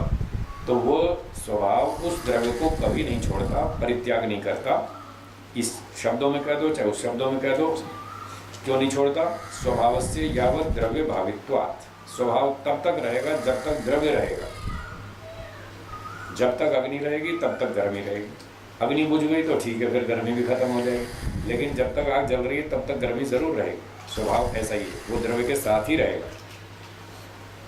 तस्मात् स्वभावतो स्वभावतो बद्धस्य बद्धस्य अननुष्ठान लक्षणम् अप्रामाण्यम अप्रामाण्यं मोक्ष विधानम् अननुष्ठान अवकाशम सत् अप्रामाण्यम स्यात् अप्रामाण्य दोषम आपनुयात्।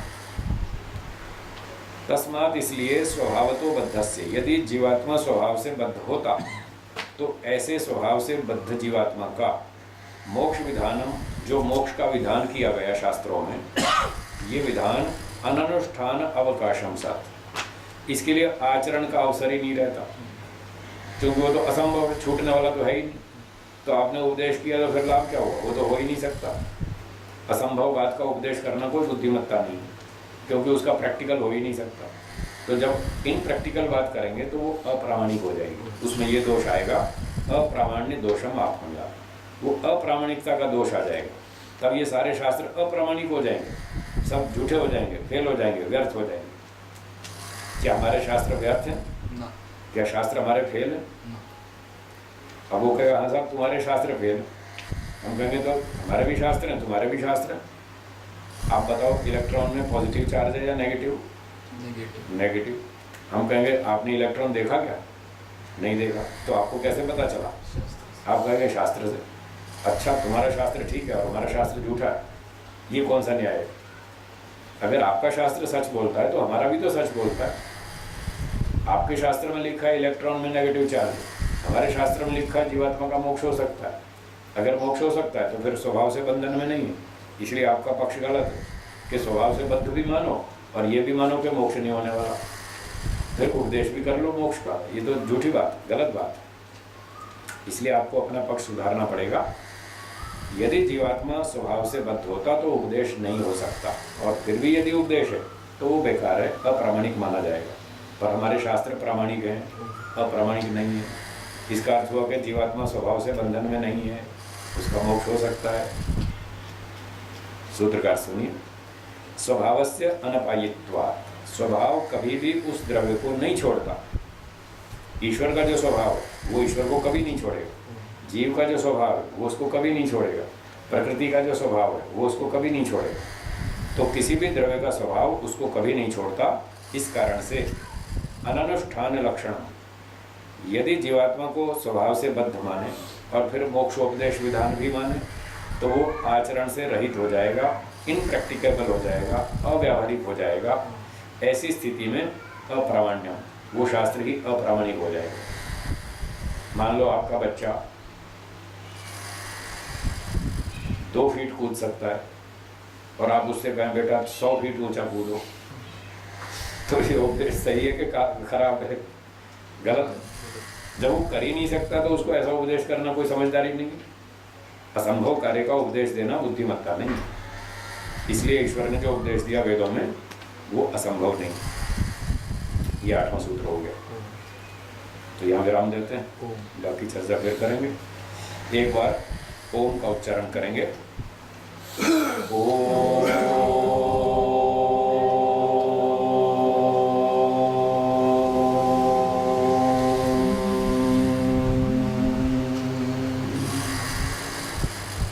सर्वेभ्यो नमः। सर्वेभ्यो नमः। सबको सादर नमस्ते जी। सबको सादर नमस्ते। धन्यवाद।